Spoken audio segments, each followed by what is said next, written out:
Hello, welcome to Shiny's kitchen. ఈరోజు నేను prepare చేసుకున్న కర్రీ బోడకాకరకాయ ఫ్రై. బోడకాకరకాయని చక్కగా ముందు వెనుక కట్ చేసుకొని ఇలా ఈ విధంగా కడిగి ఇలాంటి వాటర్ వడిగట్టే బౌల్లో వేసి నీట్గా తడి లేకుండా చూసుకున్నాక ఈ విధంగా చిన్న ముక్కలుగా కట్ చేసుకోవాలి. అలాగే పచ్చిమిర్చి ఇలా చిన్న చిన్న ముక్కలుగా కట్ చేసుకోవాలి. బోడకాకరకాయ ఈ విధంగా మొత్తం ఇలా కట్ చేసుకుని అలాగే మనకు కావాల్సిన పదార్థాలు ఇంకా ఉల్లిపాయలు, పచ్చిమిర్చి, వెల్లుల్లి కాడలు. ఓకే, మనం ప్రిపేర్ చేద్దాం. బోడకాకరకాయ అన్నీ కట్ చేసుకున్నాక ఉల్లిపాయలు కూడా కట్ చేసుకున్నాక స్టవ్ ఆన్ చేసుకోవాలి. స్టవ్ ఆన్ చేసుకొని ఆయిల్ కాస్త వేడయ్యాక కాస్త జీలకర్ర, కాస్త ఆవాలు అవి కొంచెం ఫ్రై అయ్యాక చిప్పట్లాడాక అందులోనే పచ్చిమిర్చి మనం కట్ చేసుకున్న పచ్చిమిర్చి,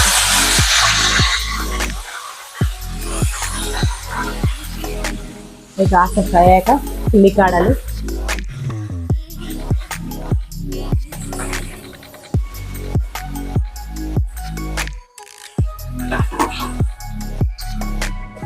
పచ్చిమిర్చి వేసి బాగా ఫ్రై చేసుకోవాలి.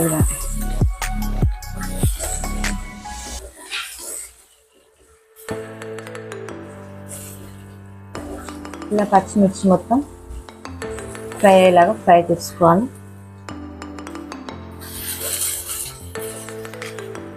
బోడకాకరకాయ చాలా హెల్దీ అండి.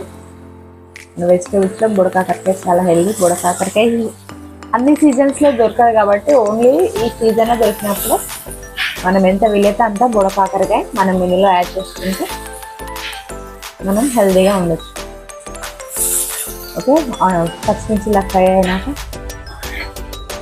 బాగా వేగాలి. పచ్చిమిర్చి వేగాక ఆనియన్స్ యాడ్ చేసుకోవాలి.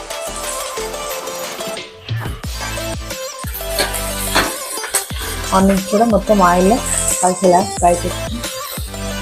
ఈ ఆనియన్స్, పచ్చిమిర్చి, ఉల్లికాడని చిన్న ఫ్లేమ్ తక్కువగా పెట్టి మంచిగా గోల్డెన్ బ్రౌన్ వచ్చే వరకు వేపుకోవాలి.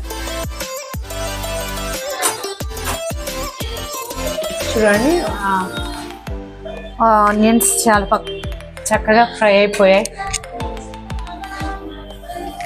ఇలా మొత్తం ఆనియన్స్, పచ్చిమిర్చి అంతా మగ్గాక ఇందులో కాస్త అల్లం వెల్లుల్లి పేస్ట్ వేసుకోవాలి.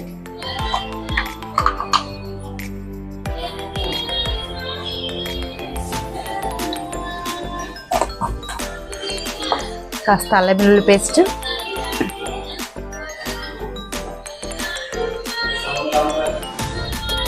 కాస్త పసుపు, అల్లం వెల్లుల్లి పేస్ట్ వేసి బాగా ఫ్రై చేసుకోవాలి. అల్లం వాసన పోయేంతసేపు దీన్ని ఫ్రై చేసుకోవాలి. ఈ విధంగా బాగా ఫ్రై చేసుకున్నాక ఇందులో మనం సన్నగా తరిగి పెట్టుకున్న బోడకాకరకాయ ముక్కలు వేసుకొని ఫ్రై చేసుకోవాలి. ఈ విధంగా అల్లం వాసన ఇంకా పచ్చి వాసన పోయే వరకు ఫ్రై చేసుకోవాలి. చూడండి, బాగా ఫ్రై అయితే అల్లం వాసన చాలా బాగా వస్తుంది, అరోమా. ఈ విధంగా ఫ్రై చేసుకున్నాక ఇందులో బోడకాకరకాయ యాడ్ చేసుకోవడం.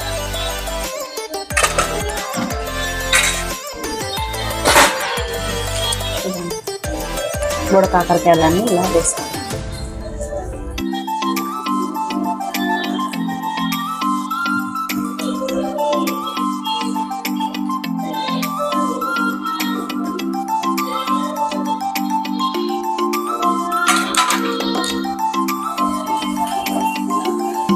ఇలా అన్నీ వేసుకొని ఒకసారి టాస్ చేసుకున్నాం. ఈ విధంగా టాస్ చేసుకున్నాం. ఇలా చేసుకుంటే మొత్తం కిందికి మీద అంతా కలిసిపోయి చక్కగా ఫ్రై అవుతుంది. ఇలా మొత్తం అన్నీ అల్లం వెల్లుల్లి పేస్ట్ అన్ని ముక్కలకు పట్టేలాగా వేసేసుకోవాలి. వేసుకొని ఇప్పుడే కాస్త సాల్ట్ యాడ్ చేసుకోవాలి.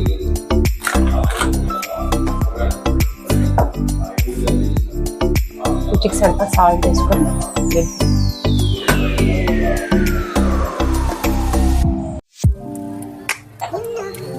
సాల్ట్ వేసుకొని చక్కగా కలుపుకొని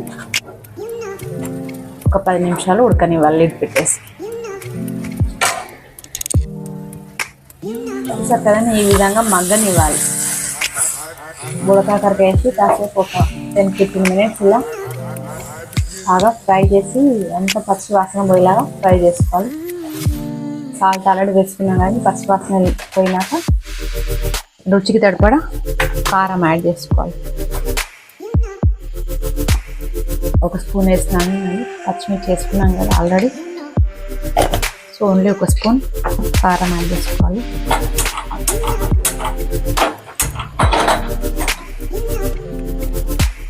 ఇలా కారం యాడ్ చేసుకొని అంతా మొత్తం కలిసేలాగా కలుపుకోవాలి. కారం వేసి ఒక 5 మినిట్స్ మగ్గనిద్దాం. చూసారు కదా, బాగా ఫ్రై అయిపోయింది. కారం వేసి ఒక 10 మినిట్స్ అయిపోయింది. ఆల్మోస్ట్ మొత్తం ఫ్రై అయింది. ఫ్రై అయ్యాక ఇందులో మనం స్పూన్ ధనియాల పౌడర్,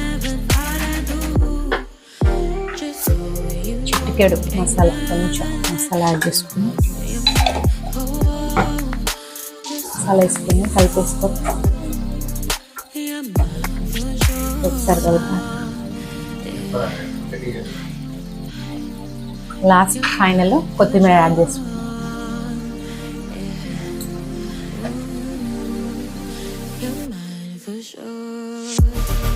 అంతే, గుమ్మగుమ్మలాడే యమ్మీ అండ్ టేస్టీ బుడకాకరకాయ ఫ్రై రెడీ. ఇప్పుడు ఎలా ఉందో మీరు ట్రై చేయండి. మంచిగా వస్తే నా ఛానల్లో కామెంట్ చేయండి. Please subscribe my channel.